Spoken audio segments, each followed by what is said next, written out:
Boa noite a todos. Gostaria de agradecer a todos que estão nos ouvindo, nos vendo, né, agora. Agora e os que virão. Bom, primeiramente, vocês estão nos ouvindo? Vamos esperar um feedback, né, Marcela? Já estamos no ar, tudo direitinho.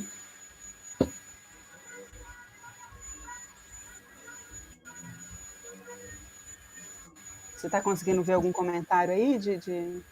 Tá? Ainda bom, então, não, comentário não, mas já estão nos ouvindo bem.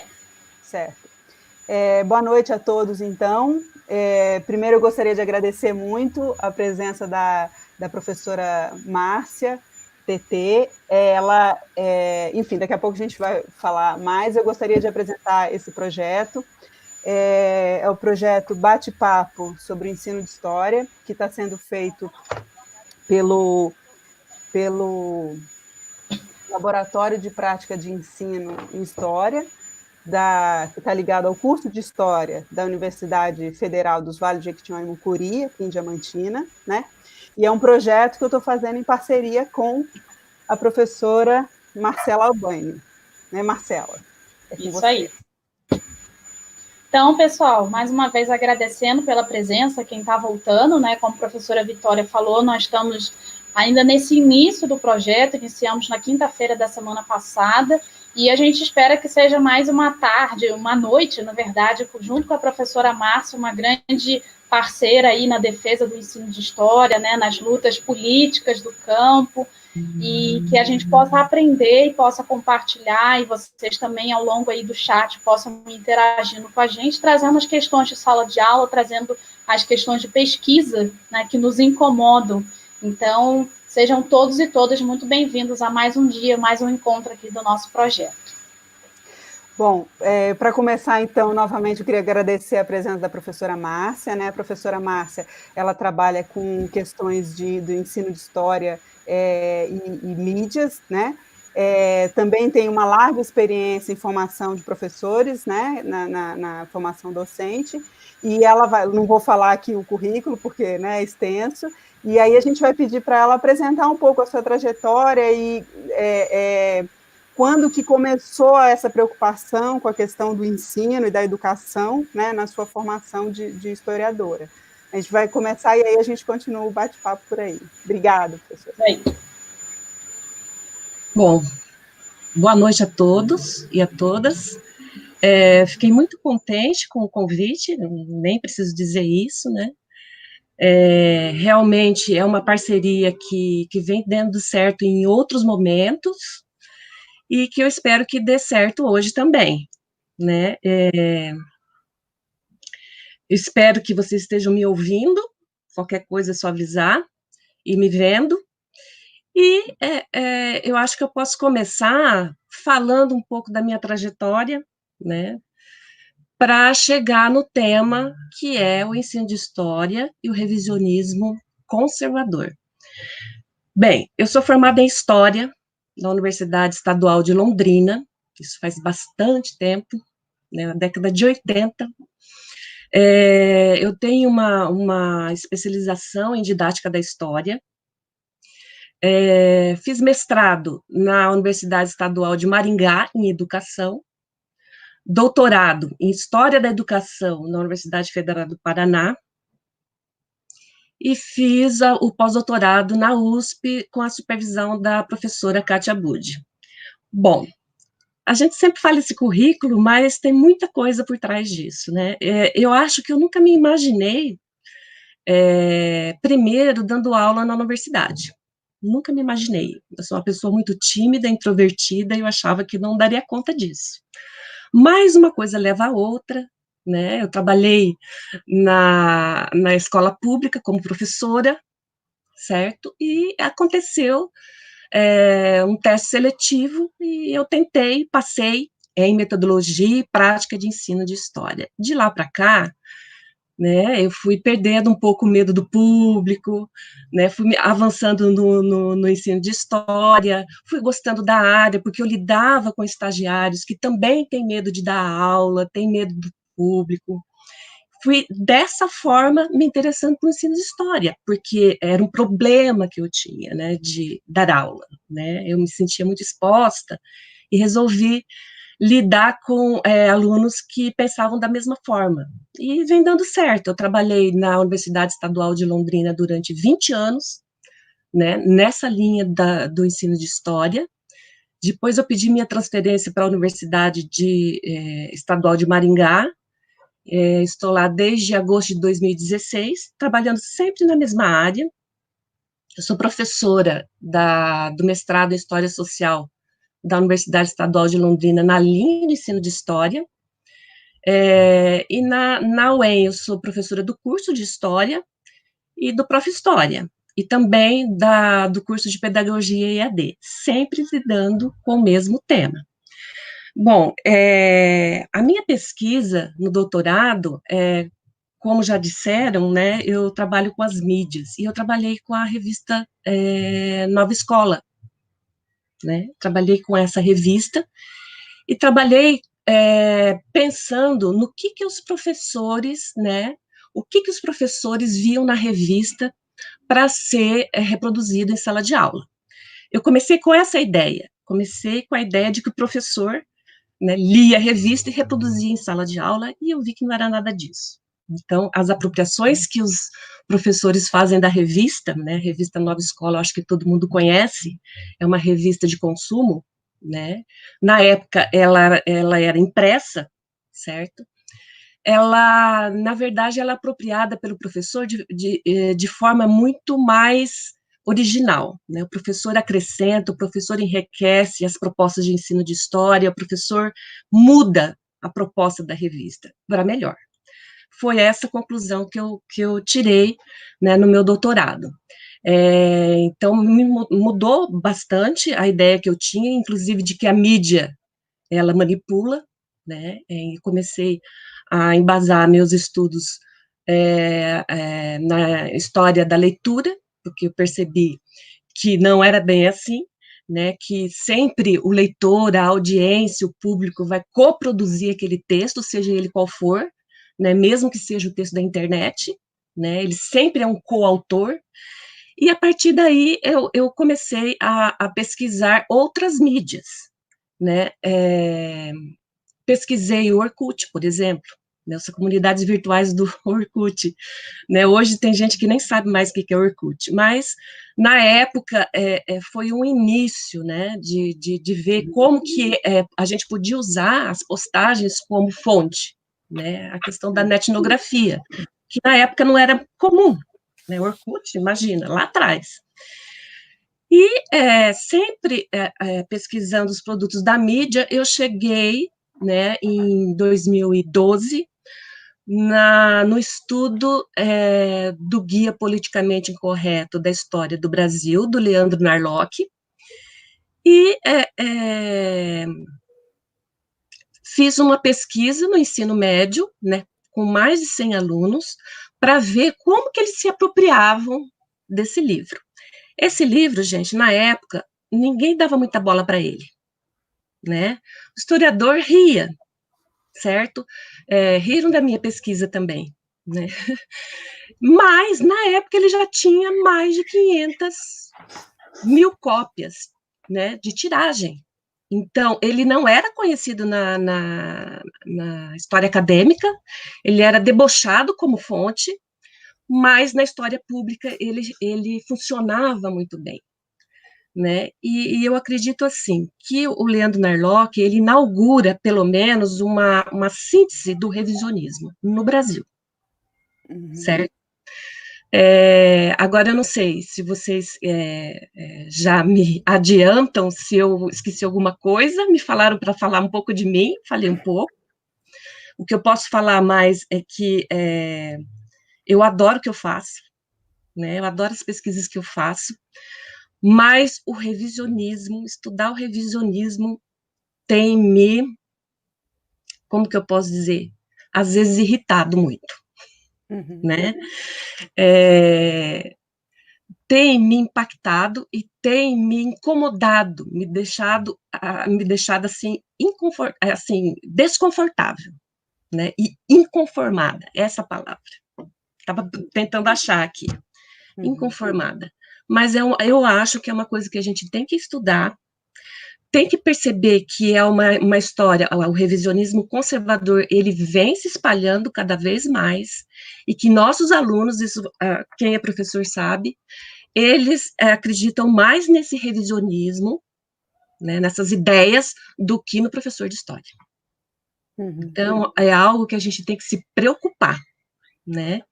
Então, eu afirmo que o meu amor que eu tenho, né, pelo ensino de história, pelas aulas de história, pelas pesquisas, mas nos últimos tempos eu venho ficado bastante inconformada, incomodada com o que vem acontecendo. Por isso que eu escolhi esse título. Alguma coisa, Vitória? Não, então, a gente vai voltar, né, nessa temática, mas eu queria saber o seguinte, se tem alguma relação na preocupação com a questão da cultura jovem e as suas pesquisas sobre a mídia. Tá me ouvindo? Ah, sim, tô ouvindo. É só a sua imagem que parou um pouquinho, travou um pouquinho. Não. Então, era aí essa questão, se tem essa relação, entendeu? Gostaria que você falasse um pouco mais sobre essa relação. Quando eu fiz doutorado, como eu disse para vocês, o que estava em pauta era como os professores pensavam, como eles se apropriavam da revista. De lá para cá eu vim mudando, né? Já quando eu pesquisei a questão do Orkut, né? Eu procurava ver ali no perfil as comunidades Eu Amo História e Eu Odeio História, né? Justamente os jovens, né? Geralmente quem ama história e odeia história é do grupo de quem estuda história, certo? Eu queria ver os motivos. Então, eu tive que estudar também, tive que entrar nesse universo cultural do jovem, entender que a cultura midiática, ela vem transformando as sensibilidades, as racionalidades, né, as subjetividades, e cognição. O jovem, ele aprende de forma diferente do que aquele da cultura impressa, né? Ele vem pensando de forma diferente, né? A inteligência dele, e aqui eu uso Pierre Levy, a inteligência dele é diferente, né? Não é superior nem inferior, é diferente. A questão do revisionismo, aí eu entro, não tem como não entrar no tema, por que o revisionismo conservador consegue cooptar esse jovem? Porque ele usa de estratégias apropriadas a esse universo jovem. Usa muito do Facebook, né? Esse livro do Leandro Narlock, Guia Politicamente Incorreto da História do Brasil, deu margem a outros guias politicamente incorretos, né, da história do mundo, da história da América Latina, agora já tem do futebol, da política, da economia. E, geralmente, como esse guia politicamente incorreto da história do Brasil, ele é resumido numa revista que os jovens gostam muito de ler, e está online, que é a revista Super Interessante. Na revista Super Interessante, vai ter lá uma reportagem que a capa é os 19 mitos da história do Brasil. A reportagem é do Leandro Narlock, né? Às vezes o jovem não vai ler o livro, que ele né, tem várias páginas, mas ele lê essa reportagem. Hoje a gente já tem vídeos, né, do Guia Politicamente Incorreto. A gente já tem vídeos. Então, é algo que se espalha mais ainda, são as ideias que se espalham mais ainda. E são ideias que os jovens acham muito mais atraentes e convincentes do que o nosso discurso lá na sala de aula. Né? E nós, infelizmente, nós não temos dinheiro, nós não temos investimento para confrontar esse revisionismo conservador com o revisionismo crítico. né? Nós não temos todo o aparato, certo? Nós não temos todo esse aparato para fazer vídeos como aqueles lá das aulas de história do Brasil Paralelo, né? Que tem montagem, né? Vitória sabe disso, entende de cinema. Então, é todo uma contratação, inclusive, de profissionais, né? A gente não tem esse dinheiro. Então, ainda a escola é o nosso canal. Sim. Né? O que a gente pode, dependendo do contexto escolar, é usar essas estratégias virtuais ou midiáticas a nosso favor. Né? Eu tenho uma orientanda, ela já defendeu, ela usou memes para memes sobre a ditadura militar, né? Primeiro pediu para que os alunos trouxessem os memes, né, que eles acharam da ditadura militar, geralmente vem aquelas coisas do revisionismo mesmo, conservador. A partir daí, ela trabalhou com fontes sobre a ditadura militar, inclusive com o livro Brasil Nunca Mais, e pediu depois que eles fizessem outros memes, mais interessantes e mais apropriados, né, contestatórios àquele revisionismo anterior, que é o revisionismo conservador. E deu muito certo. Nós tivemos apenas um aluno, né, ensino médio, que resistiu à tarefa, né, não quis, e realmente ele tinha uma ideia, aquela ideia dele, ele não queria mudar, né. Então, a gente usou a mesma né, estratégia midiática, né, virtual, que são os memes, que é uma coisa bem deles mesmo, que eles adoram, para construir outro pensamento histórico, para construir um pensamento histórico muito mais elaborado, né, e mais próximo da ciência da história. Tem uma pergunta aqui, Márcia, o Lucas Scarpini, boa noite, qual a melhor maneira de lidar com o revisionismo em sala de aula? É necessária uma adaptação metodológica? Se sim, poderia demonstrar exemplos? Eu acho que vai um pouco nessa direção do que você estava falando agora, né, de como lidar com essa situação, né, que a gente já vem lidando há algum tempo, né, quem está na sala de aula sabe, né, há anos a gente vem vendo, desde 2013, 2012, a gente vem vendo isso, né, muito acirrado, precisaria de uma nova metodologia para lidar com essa situação agora? Ela não é tão nova assim, mas primeiro eu gostaria de fazer uma parte, né, para falar de algumas estratégias. Né, vou falar de algumas, posso falar de algumas, e vocês podem me fornecer outras, inclusive, né, porque é uma coisa que a gente vem construindo, né, não é algo acabado. Primeiro, é que a gente fala revisionismo, né, e já se arrepia. Espera aí, não tem problema nenhum, né, o revisionismo.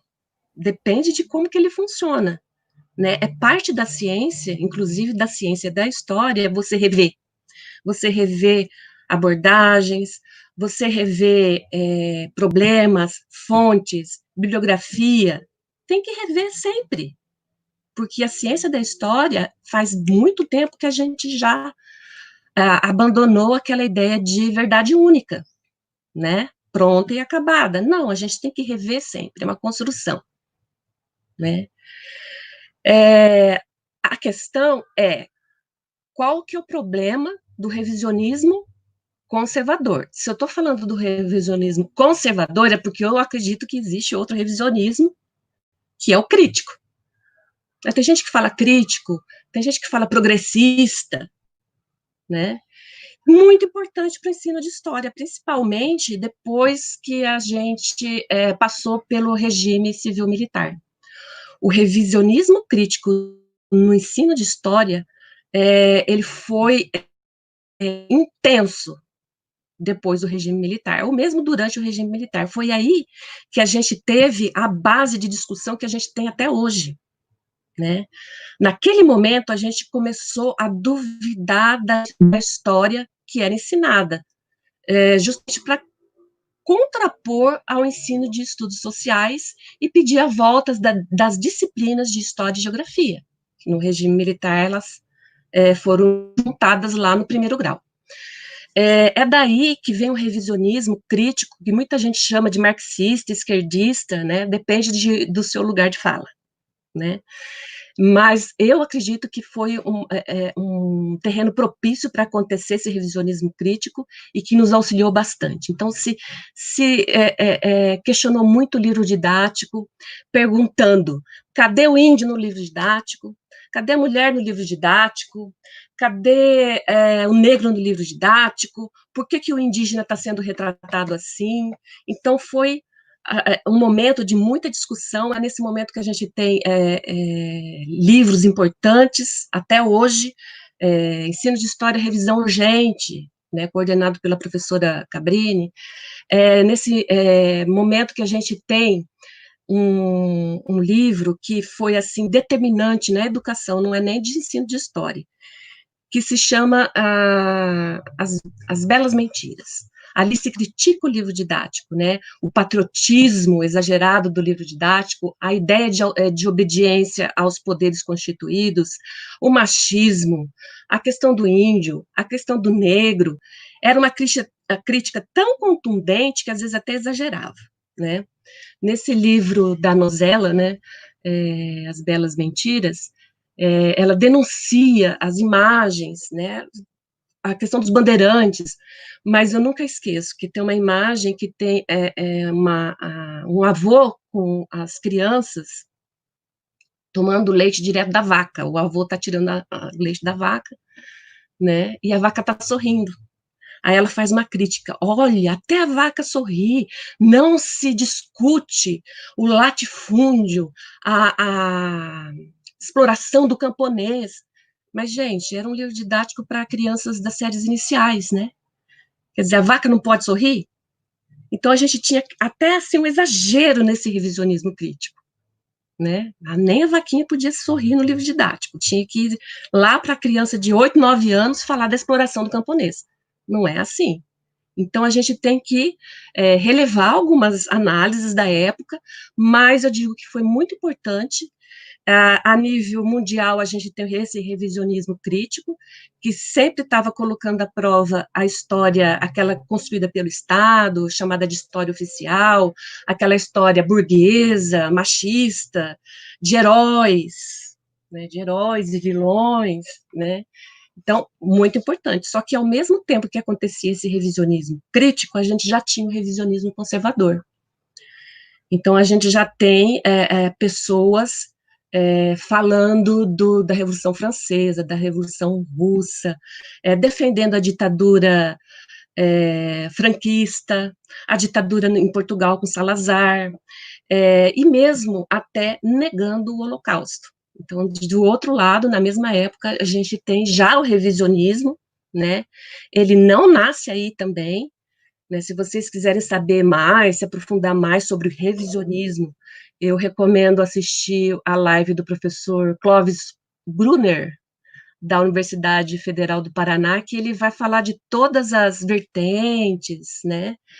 Eu estou colocando só essas duas aqui, porque eu estou falando de revisionismo conservador, então resolvi falar também do que a gente está se contrapondo ao conservador, que a gente não aceita, e a gente propõe outro revisionismo, que é o revisionismo crítico. Uhum. Sim. Esse revisionismo crítico, deixa eu só falar uma coisa. Não, só para terminar a ideia, né? Já vou falar das estratégias, é porque eu tenho que falar para depois eu falar. Claro. Esse revisionismo crítico, eu falei para vocês que era meio exagerado até, né, lá na década de 80, mas pelo que a gente está vendo aí de gente falando da volta da ditadura militar, os preconceitos em relação ao negro, a mulher ou indígena, a gente vai ter que potencializar esse revisionismo crítico. A gente vai ter que retomar algumas coisas que a gente pensava que já tinha superado. Uhum. Depois eu posso falar mais por etapas, né? Como que a gente pode fazer isso. Uhum. Tem uma pergunta aqui que me parece interessante, que fala sobre. Deixa eu achar aqui a pergunta. Está aqui. excelente fundamental compreensão da coautoria e ressignificação das mídias por parte dos estudantes. Essa aprendizagem histórica deve ser explorada com estratégia de leitura crítica de fontes. Aí eu colocaria uma pergunta em cima desse comentário, se a própria concepção do ensino, né, da história, da construção da história, não poderia colaborar para construir esse olhar crítico na medida em que a construção da história ela parte de uma série de parâmetros e elementos, né? Metodologicamente, né? Certo. Bom, falando mais, né, eu acho que ainda nem me respondi aquela outra questão, mas pergunta, né? eu tento acompanhar aqui também, Vitória.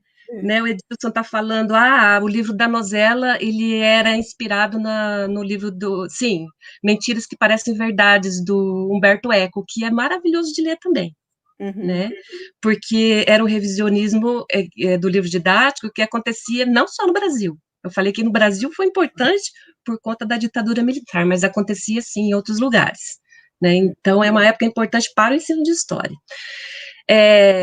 Como que a gente faz frente com em relação a esse revisionismo conservador? Tem coisa que a gente não faz como professor de história, né? Eu já tive bastante experiência com estagiário, jamais, se não falar para ele, jamais ele vai entrar em sala de aula e falar assim, olha, gente, eu estou fazendo estágio, faz parte de um curso de graduação, são 4 anos, eu estou aqui para treinar para ser professor. Não, o estagiário não faz isso, né? Se eu não pedir, ele não faz. Ele chega na sala de aula, ele já vai contando a história como verdade. Não, o enunciado, né, já diz, na Revolução Francesa aconteceu isso mesmo, né? Então, eu acho que a primeira estratégia de um professor de história é falar o seguinte, para estar aqui eu tive que estudar muito. Então, a história que eu vou contar aqui não é opinião, tá? Não é uma versão. Eu estudei muito. Muitos professores, né, conforme o contexto histórico, aqui no Paraná se faz muita especialização, tem muita gente que faz prof-história, então tem que falar, olha, para dar aula para vocês, eu tive que estudar muito, fiquei noite sem dormir, tem que falar mesmo, isso te dá autoridade pedagógica. Tá, uma coisa é essa autoridade pedagógica. Outra coisa é dizer o seguinte, olha, como que o historiador escreve a história? Também não é versão, também não é opinião. Como que ele faz? Ele usa fontes, né? Ele lê outros historiadores, ele tenta contra-argumentar com aquele que ele não concorda, né? Quem faz mestrado, quem faz doutorado, tem que apresentar seu trabalho em eventos para pôr à prova aquilo que ele está falando, né? Tem que dar a cara para bater, né? Tem que chegar lá e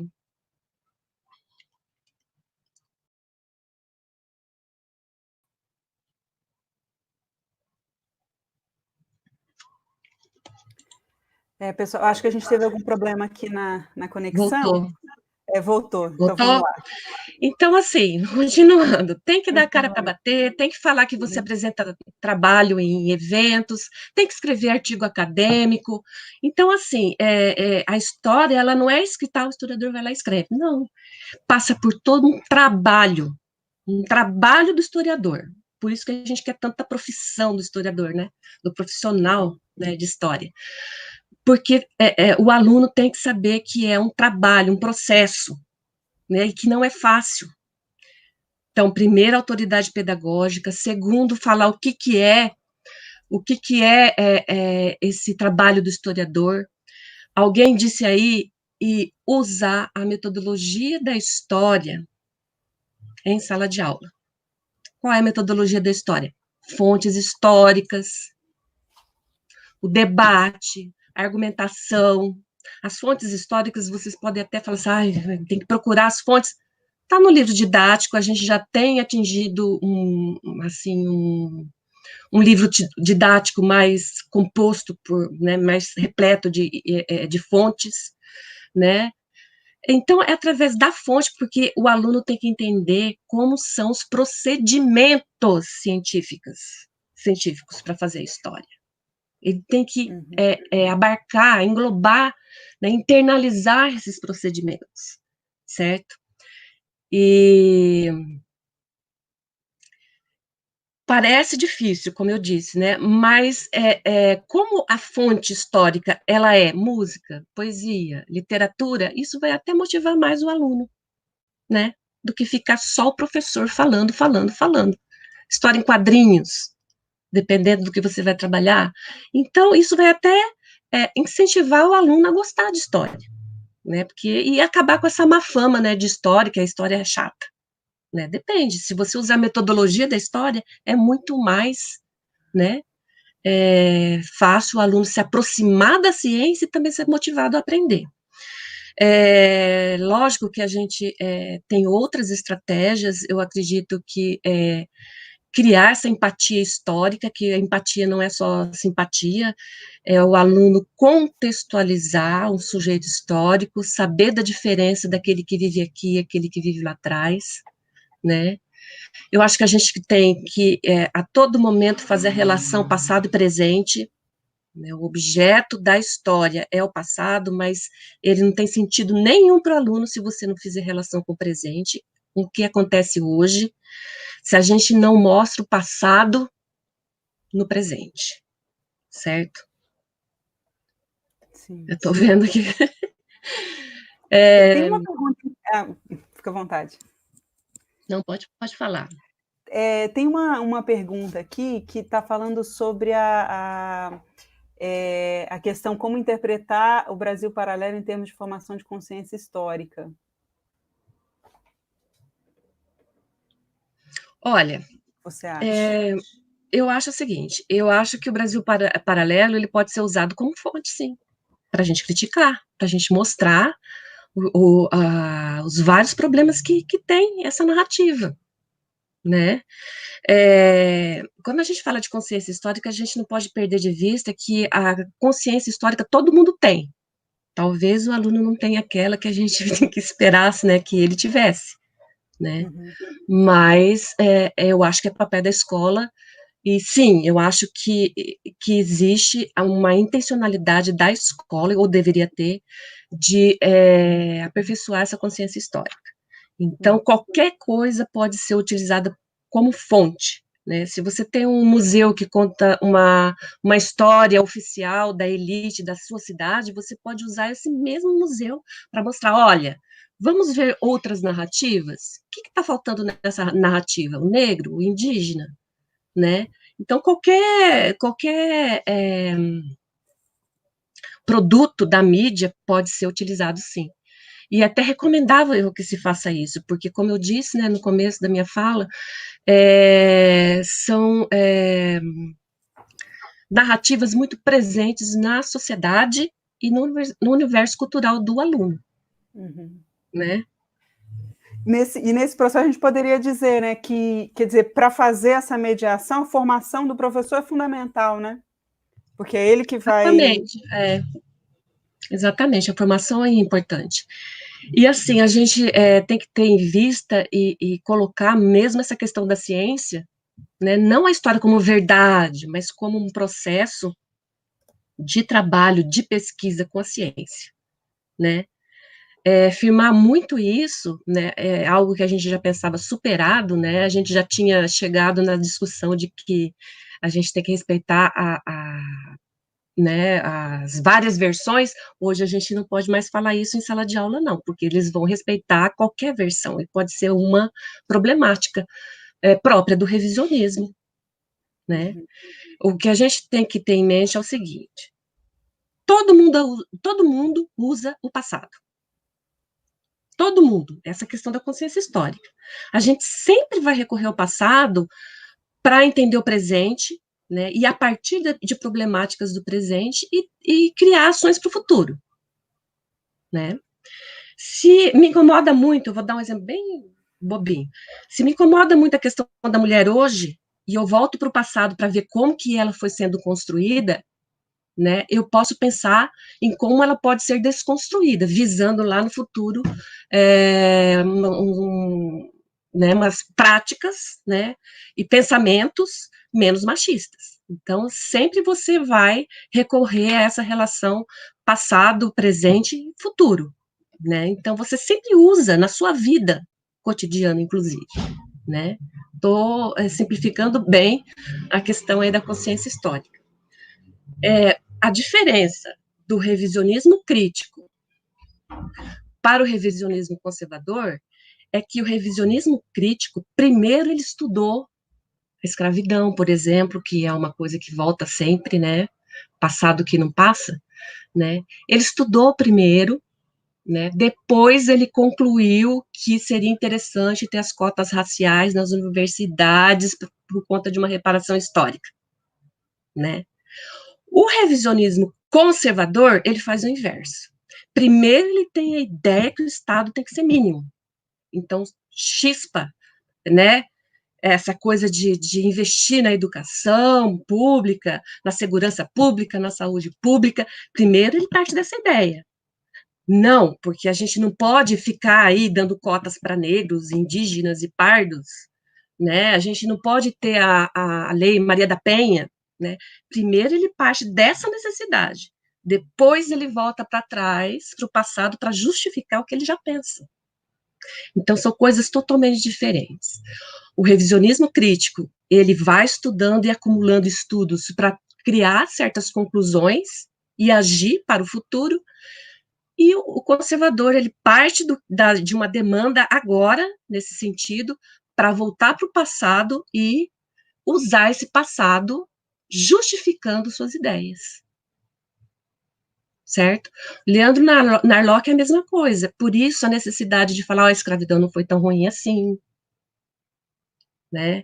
A ditadura militar não foi tão ruim assim. Certo? Não houve genocídio indígena. Né? A civilização branca é a que tem de melhor, significa, é o sinônimo de civilização, de avanço, de progresso. Então, primeiro se parte dessas ideias, aí eu uso, né, se usa o passado para justificar essas ideias. Sim. Então, a gente tem que ver essa diferença. Tem uma pergunta aqui que eu acho que vai nesse sentido, da Evelyn Acrush. O revisionismo conservador tem se dado apenas no Brasil ou temos casos de outros países vivenciando o mesmo problema? Mesmo problema, né? Mesmo problema, mesma situação. Quando a gente vai em congressos internacionais, uma vez eu ouvi o Yor Riesen falando em 2010, né? Antes de eu começar essa minha pesquisa em relação ao Leandro Narlock, o que ele escreve.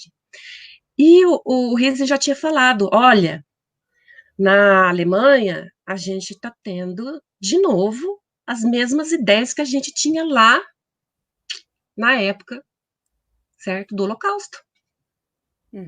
Né? A gente está tendo, e eu, na hora, eu me espantei, será? De novo? Né? A gente tem um neonazismo muito forte, a extrema-direita está muito forte, e a gente não acreditava muito. Né? Então, eu acredito que lá aconteceu até antes, certo? Então, é uma coisa mundial, sim, é o mesmo nível dos Estados Unidos, por exemplo. Né? A gente tem uma política de esquecimento, uma política de pós-verdade. Então, é muita coisa que a gente tem que lutar, mas é a nível mundial. Sim.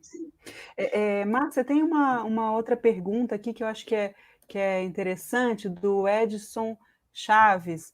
Ele faz a... Márcia, você acredita que nossos livros didáticos, especialmente os de história, trarão autores com revisionismo conservador, com base na negação e na manipulação dos fatos? Acredito. Acredito, tenho quase certeza. Porque é o seguinte, nós já vimos o edital do PNLD 2020 para o ensino médio, não tem livro de história. Vai ter livro de humanidades. Certo? A gente não sabe, não abriu convite para avaliadores do edital 2020. Não abriu. Não sei quem que vai avaliar. Tá? Eu vi muita discussão no Facebook, porque tem gente que foi convidada. Eu não conheço ninguém. Eu não fui convidada e eu não conheço ninguém. Não convidaram os professores universitários, não. O que eu sei é que nas séries iniciais já existe um grupo pensando o livro didático e eles são olavistas. Eles são olavistas. Então, eu acredito que o revisionismo vai chegar nos livros didáticos. Sim, e breve. Né? Eu já vi um livro didático elogiando a ditadura militar. Tá? Eu já vi. Lá para o ensino fundamental 2. Né? Aí eu não sei, né, se ele vai ser avaliado. Acho que não. Não sei. É uma editora, como é que uma editora da Terrinha, eu conheço os autores, e uma das autoras falou se a gente teve que colocar um capítulo elogiando os méritos da ditadura militar, porque a editora pediu, que provavelmente, né, a gente vai ter que ter essa versão também. Diz que permaneceu o capítulo que fala da ditadura militar, mas acrescentaram outro falando dos méritos. Então, eu acredito sim, que vai chegar no livro didático, brevemente. Inclusive, essa questão da profissionalização do historiador, que foi vetado pelo querido presidente, tem a ver com essa reserva de mercado, sim, porque o ideal seria que os avaliadores dos livros didáticos fossem professores de história, que seja da universidade, da rede pública de ensino, ou mesmo da rede privada, mas professores de história, profissionais da história, né? E pelo jeito a gente não. Foi uma forma também de cortar a nossa intervenção no livro didático, né? Foi uma forma também de fazer isso. E poder colocar, né, essas pessoas olavistas que estão pensando o livro didático das séries iniciais, elas são economistas, né, técnicos do MEC. É isso que eu vi. Que cenário esse? Pois é. Assustador. Já que vocês perguntaram, eu tenho que responder. Olha, infelizmente, a gente. O professor Oswaldo, ele fez uma pergunta aqui, que talvez... Peraí, a gente antes tem uma outra pergunta da Adriana Cardoso. Podemos afirmar que o revisionismo conservador é fruto do neoliberalismo? Sim, é aquilo que eu falei. No Brasil, essa história de negar a escravidão, a ditadura, o genocídio indígena, ontem e hoje, né, os direitos humanos, né, a questão da mulher, tem a ver, sim, com uma ideia, eu não sei se é esse liberal clássico, né, mas tem a ver com a ideia do Estado mínimo. Né? O Estado mínimo é aquele que ele corta os recursos para as políticas públicas, corta os recursos para a inclusão, mas ele não corta o recurso para uma construção ideológica. Né? Ele não corta recurso para isso, ao contrário, ele gasta 5 milhões para fazer fake news. Né? E essa questão da história pública, né? Vocês vejam, o próprio presidente, numa entrevista do Roda Viva, o que ele fez? Ele falou que o português nunca pisou na África. Quer dizer, dá a impressão assim que a escravidão lá na África, os próprios negros se auto-escravizaram, né, entre si e vieram para cá. É uma coisa assim absurda. Aí que tá. O revisionismo conservador, ele parece absurdo para nós. Para essas pessoas faz sentido, né? Ainda mais quando um presidente fala, certo? Para essas pessoas faz sentido. E não adianta usar a mesma estratégia que o Olavo de Carvalho faz. Né? Qual é a estratégia do Olavo de Carvalho? Desqualificar o outro. O outro é burro, né? Tem aquele também, o Luiz Felipe Pondé, né, que quando ele vê um revisionismo crítico, ele fala que o professor universitário é inteligentinho, né, de forma pejorativa, certo? É um inteligentinho. Então, essa forma de desqualificar o outro, a gente também não pode usar, né? Chegar na sala de aula e falar, olha, essa gente que pensa isso é um bando de burro.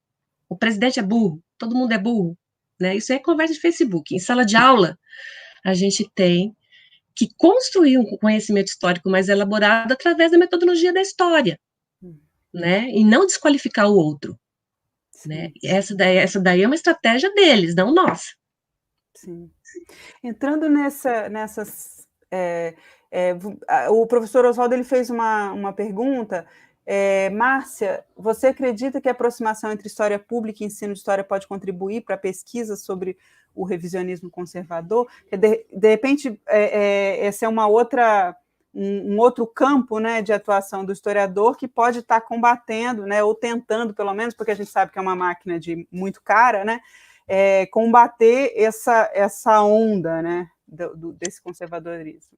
Olha, Oswaldo, é o seguinte, quando a Marcela e a Vitória me convidaram para fazer esse bate-papo, me pediram um tema, né? Aí eu peguei e dei 2 temas para elas, e elas acharam melhor, eu achei melhor também falar do revisionismo conservador. Mas o outro tema era sobre o Prof. História, né? E acabar na mesma discussão, porque eu entendo o Prof. História como um jeito de fazer história pública, tá? Um jeito de fazer produtos, né, que se contrapõem ao revisionismo conservador, né, produtos que tentam promover o senso crítico do aluno, certo? E é um produto, dependendo de como ele que pode extrapolar a sala de aula, né? Eu acho que a sala de aula, a escola ainda é o ponto fulcral da história pública. É ali que a gente consegue atuar para mudar essa mentalidade. Pronto, acabou. Mas a gente tem que ver também que esses produtos, né? E no começo eu tinha aversão a esse negócio de produto. Ai, produto, parecia uma coisa assim de ensino profissionalizante, de algo técnico. Depois eu fui percebendo, não, que esse produto ele tem bastante poder de cooptar não só os alunos, mas outras pessoas. Porque geralmente ele está na mídia, ele está no YouTube, ele está numa cartilha, ele está numa manual, ele está numa revista digital, ele é um jogo, e não é só o aluno que vai ter acesso a isso. Aqui no Brasil, a gente não tem muito essa perspectiva de fazer história pública. Lá nos Estados Unidos, quando a gente teve esse campo lá, na década de 70, se pensava muito no historiador público, né? O historiador público. Então, o historiador público, ele atuava em vários lugares, e ele foi muito criticado, inclusive no Brasil ele é criticado também, né? Porque o historiador público é aquele que faz uma história mais acessível, mais didática, né? Aqui os historiadores, eles não aceitam muito, talvez eles estejam mudando de ideia, não sei, mas não é bem visto pela academia. É bem visto pela academia aquela história acadêmica, empolada, né, cheia de citações, né, que não vai chegar no público. Né? O Riesen tem razão de falar que o historiador ele é autorreferente, ele escreve para si mesmo e para os pares, né? Já o historiador público, né, aquele que atua em acervos, em museus, em casas de cultura, mesmo escrevendo história de famílias, história de empresas, né, não é uma prática comum aqui no Brasil. Eu acredito que com o Prof. História a gente está começando a pensar em fazer história pública, né? Nem todo material midiático, livro midiático de história é ruim também, né? Aqui a gente falou do Narlock, do Olavo de Carvalho, do Pondé, mas esses daí são revisionistas conservadores. A gente já tem historiadores divulgando as suas pesquisas de uma forma mais acessível, né? Mas como eu disse, né? Por exemplo, o Leandro Carnal na academia não é aceito, né? E eu vejo assim, mas pelo menos ele está atingindo um público, ele não está falando tanta besteira assim, né? É mais fácil do Karnal atingir o público do que né, nós com o nosso discurso todo, né, burilado né, na especialização. Então, o Karnal é um exemplo de como que a academia abomina a história pública. Ela já abomina o ensino de história, né, porque é considerado coisa menor, né, nem vou discutir isso, porque a gente sabe disso, né, o historiador, o profissional da história é o historiador, o professor de história é aquele que não, o historiador que não deu certo, certo? Então, assim, já tem uma predisposição negativa em relação ao professor de história. O historiador público também é visto com maus olhos pela academia. O que a gente tinha que fazer na hora da formação, né, Vitória? Pensar que a história, ela é escrita, ela é ensinada e ela precisa ser divulgada. Ter esses 3 âmbitos. Pensar nessas 3 esferas. Tem uma pergunta aqui do Thales Gustavo. Márcia, você acredita que a indústria cinematográfica pode produzir obras com um viés de revisionismo conservador? Se sim, você acha isso preocupante? Sim, é preocupante, porque ele vai atingir o público. Agora, a questão, ela vai... nós vamos ter filmes dos 2 lados. A gente tem, né, documentários já sobre ditadura militar, né? Eu esqueci o título agora, mas foi um filme passado aqui na UEL, né? Ele é revisionista, né, em relação à ditadura militar. Não sei, Vitória, se você vai lembrar o nome. Fale, É? não tô recordando. Foi passado na UEL, na Universidade Estadual de Londrina, né? E causou muita polêmica, porque quando souberam, alguns professores e alunos foram lá, né? E vaiaram as pessoas que estavam assistindo aquele filme. Deu o maior bafafá aqui na cidade, né? Foi escrito uma reportagem, uma matéria no jornal falando como que nós, professores universitários e alunos universitários, a gente não aceita outra versão da história. Só vale a nossa. E era, assim, um filme que defende, né, a ideia de dita branda, né? Então, sim, e tinha bastante gente assistindo, viu? Eu não fui nessa manifestação, mesmo porque agora estou dando aula mais em Maringá, né? 100 quilômetros daqui, de Londrina, mas tinha muita gente assistindo. Geralmente o pessoal conservador mesmo, né? Você não vai no açougue comprar sorvete, né? Então, assim, é um grupo, né? Aqui em Londrina, Maringá também, vocês devem saber de Maringá, né? A terra do marreco, mas aqui em Londrina, o conservadorismo é muito forte, né? Aqui, logo lá no começo das discussões, passou esse programa, né? Esse projeto da escola sem partido, né? A gente teve aqui vereador que foi lá na prefeitura ver que livro de história que a gente estava usando aqui, nas escolas municipais, levou os livros didáticos de história para casa, para ele analisar, e ele é um advogado, né, para ver se tinha ideologia de gênero. Então, aqui em Londrina é muito forte isso. Então, se tiver um filme revisionista, conservador, eu acredito que vai dar muito mais ibope do que se tiver um filme de revisionismo progressista, crítico. Esse é o problema, né? O Ibope. Esse é o problema.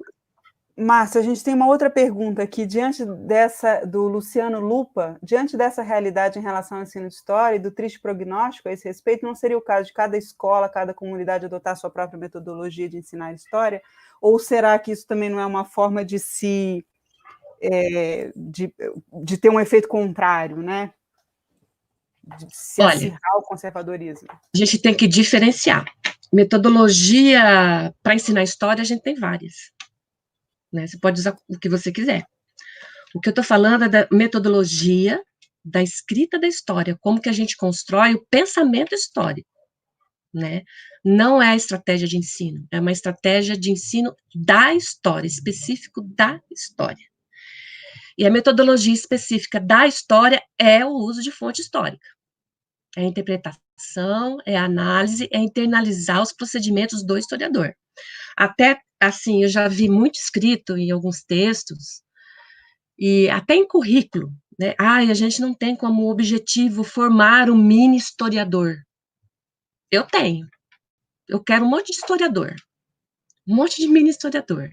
Aquele que sabe ver um discurso político e perceber as contradições, né? Contrastar o que ele está falando com fontes dignas de serem aceitas na internet, né?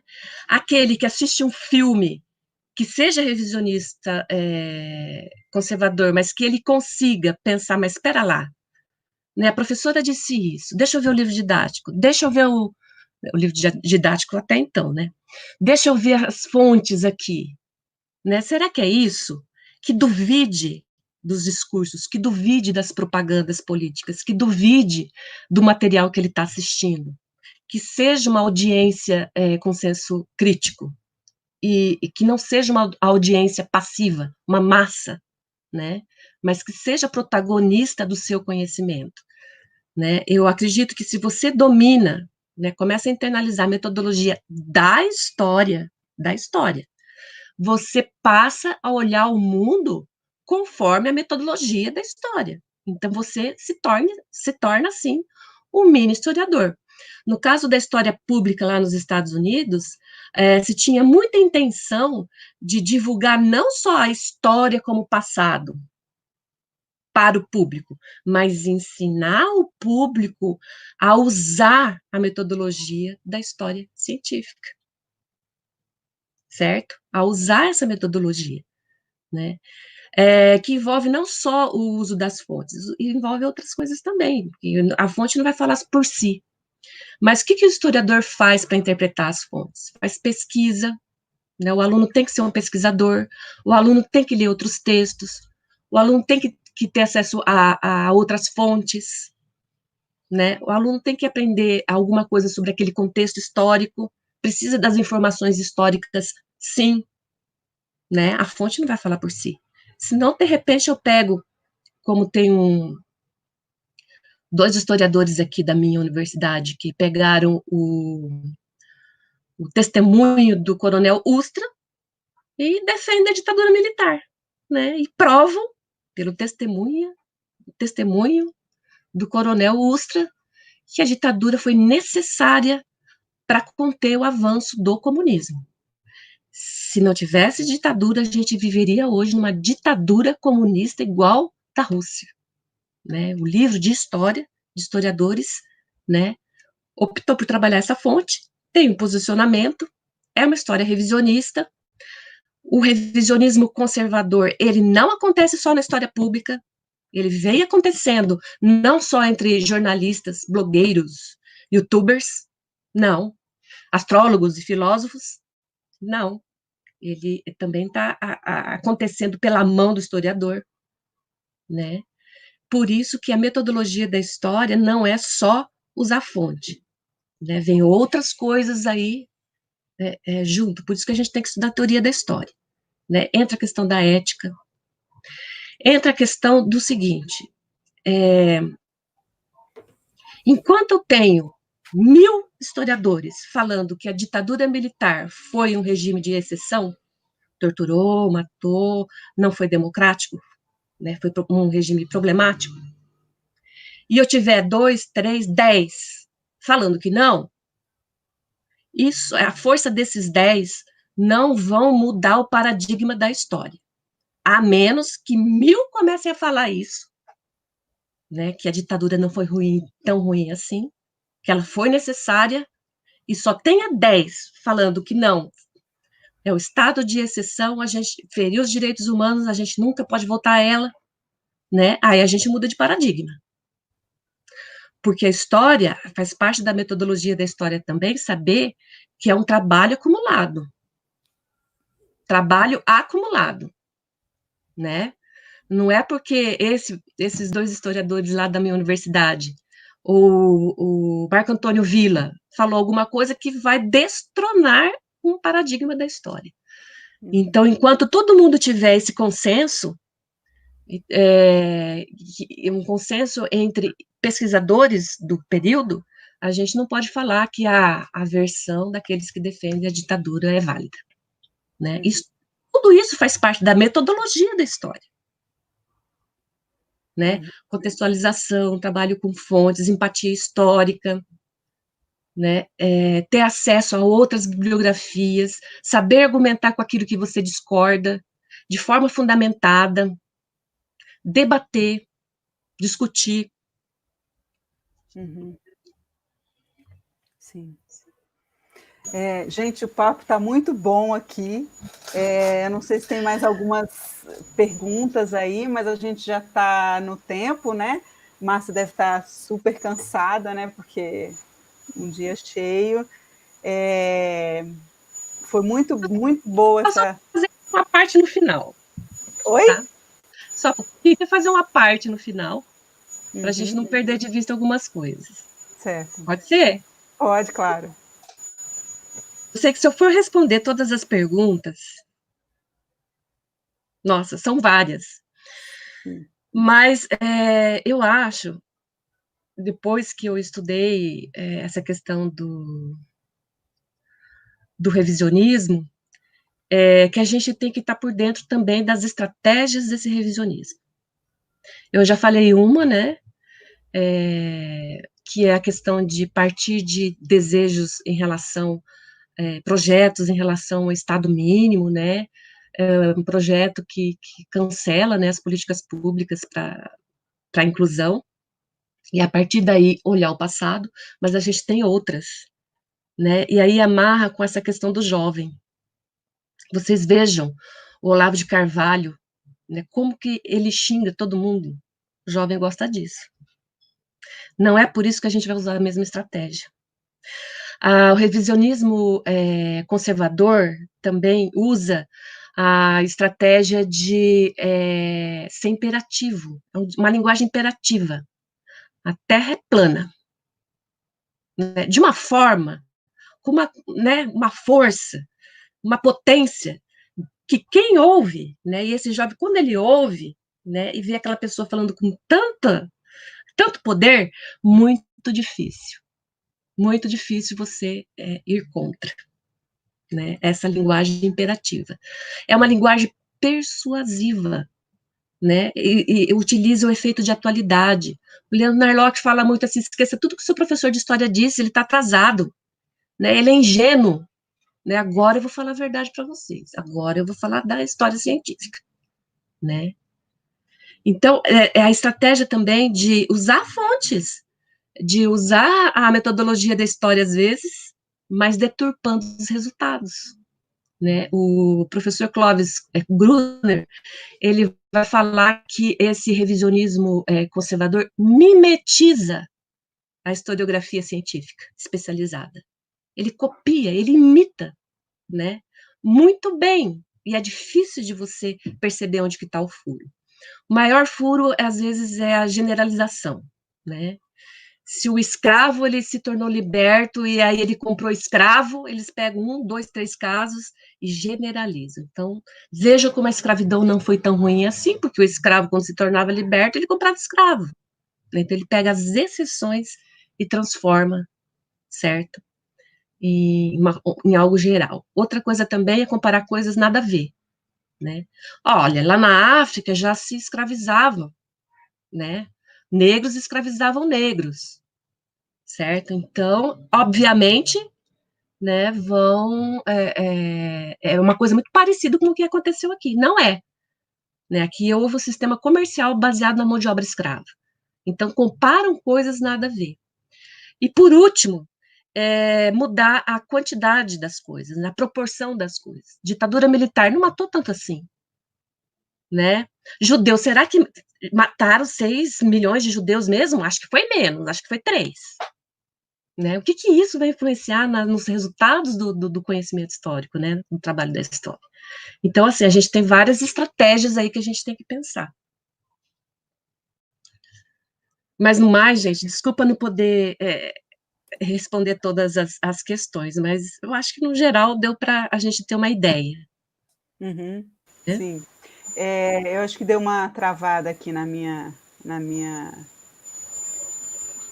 Eu escuto bem, acho que a Vitória teve algum problema, Márcia, mas só agradecer, assim, fiquei aqui no bastidor, interagindo com o pessoal no chat, vi muitas trocas de referência, o que é ótimo, muitas perguntas, a gente está deixando também para o pessoal que está nos assistindo o seu site, que eu naveguei ontem, vi várias referências interessantes que dá para a gente fazer o download, compartilhar os textos.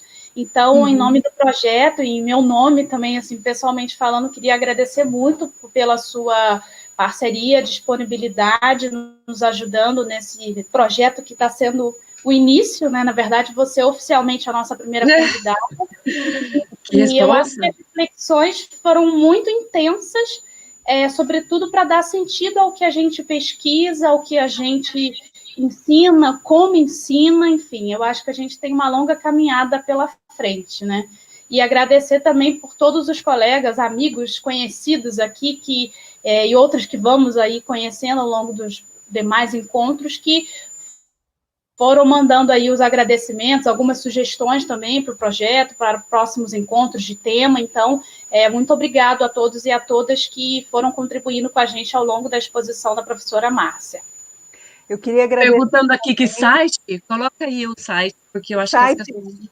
Pessoal, aqui embaixo está passando o site da professora.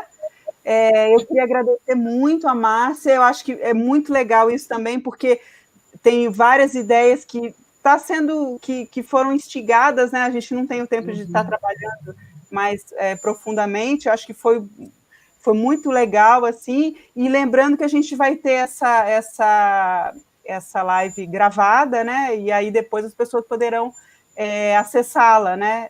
Pelo próprio canal do LAPEIS, do FVJM. Eu gostaria de agradecer, então, novamente, agradecer a Marcela, agradecer a professora Márcia, e a gente vai terminando por agradecer a todos que participaram, muito obrigado pelas perguntas, né? E a gente tem a nossa próxima na terça-feira que vem, né, Marcela? Isso aí. Terça-feira que vem vai ser à tarde, às 14 horas, com o professor Luiz Fernando Serri. Vamos trabalhar com uma discussão sobre consciência histórica em tempos de pandemia. Então, também, com certeza, vai ser uma ótima oportunidade de aprender, de trocar, de botar para fora as nossas angústias, que eu acho que o papel desse projeto é realmente ser essa troca. Havia ali sugestões, né? A Márcia falou do Prof. História, que não foi a temática central, mas eu acho que está interligado. A gente vai ter a participação da professora Ana Carolina Mota, que inclusive está aqui presente, falando sobre a experiência dela na rede estadual de ensino, na rede pública, e também na sua pesquisa no Prof. História. Então, aguardem que vem muitas coisas boas pela frente. Sim. A gente está trabalhando bastante, também, né, Vitória, nesse bastidor para realmente... Sim. Oi, queria agradecer vocês. Muito obrigada, professora Márcia. Se sintam abraçadas. Obrigada. Tá? Bom, obrigada e boa noite a todos. Então, e fiquem em casa. Obrigada, gente. Tchau, pessoal. Tchau.